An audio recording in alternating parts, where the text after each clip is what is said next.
Hi everyone, I'm Mark, and today we're going to be continuing to review some of the best planes of the last 4 years in Microsoft Flight Sim, and we're going to be taking a closer look at the Blackbird C310R. We're going to start off the review by looking at the main differentiator of this airplane, and it's one of the reasons that I still like it so much even 2 years after release, and that's the concept of ownership that you get a feel for every single time you go fly this plane. Depending on how you set it up, you can have the entire state persist from one flight to the next, literally down to each switch and setting, so you're picking it up right where you left it. But not only that, the different components of the plane also accumulate wear and tear from regular use, and they can fail as well. Over the course of time, dirt collects on the fuselage and in the cockpit, and you even control when you take your plane for a wash, repairs, or even an overhaul, and all of it just makes you feel like you're responsible for the condition of the airplane. You control how your plane is set up from the tablet, and in ownership mode, it'll remember how you left it the last time you flew it, as well as leaving you responsible for all of the maintenance. In rental mode, the plane is functional and maintenance is done for you, but you need to pay closer attention to your checklist since the state of everything is randomized. And in the default mode, it'll act just like every other plane in Flight Sim, starting in the same state every time, and the plane will be in perfect working order. Having the ability to toggle the state easily from one mode to the other, plus all of the realism settings that can be toggled on and off as well as the failures options, make it a great choice for a beginner who doesn't know all the intricacies of a plane like this yet. And then as you become more familiar with its operation, you can progressively toggle things on to make it more and more realistic.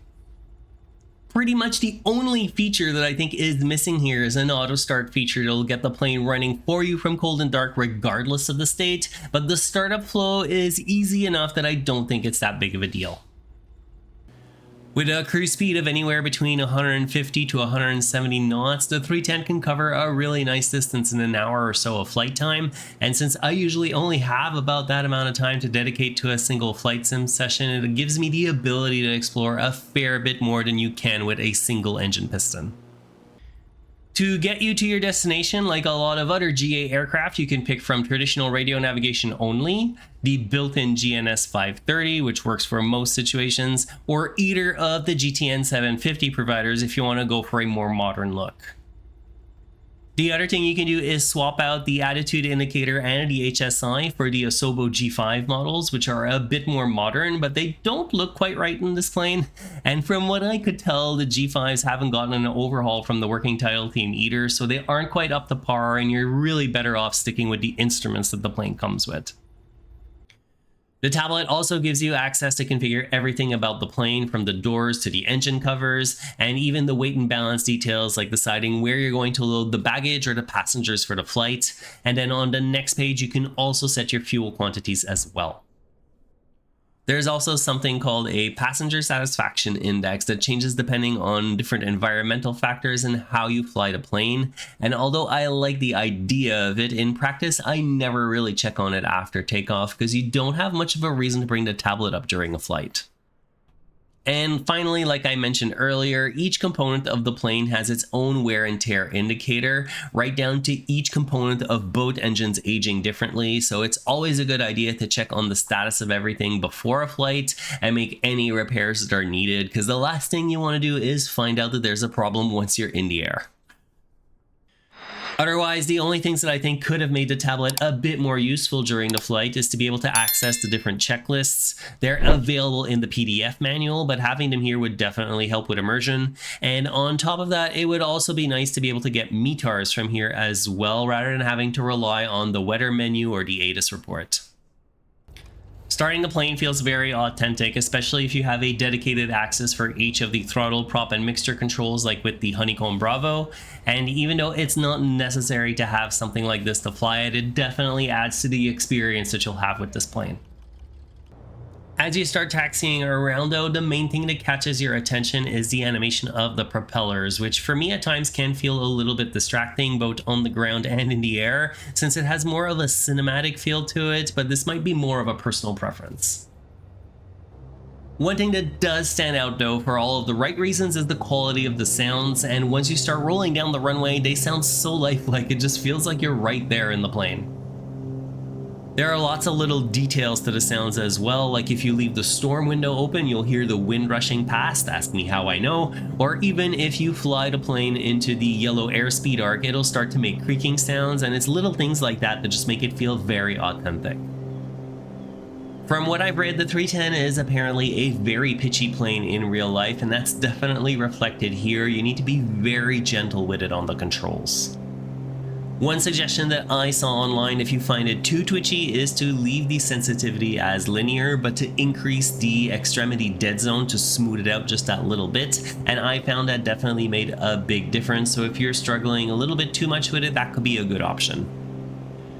Another thing that I found though is the elevator trim wheel of the Bravo is a little bit sensitive to changes as well, but luckily you can easily tweak that one from the tablet, although it doesn't seem to persist that setting from flight to flight, which is a little bit unfortunate.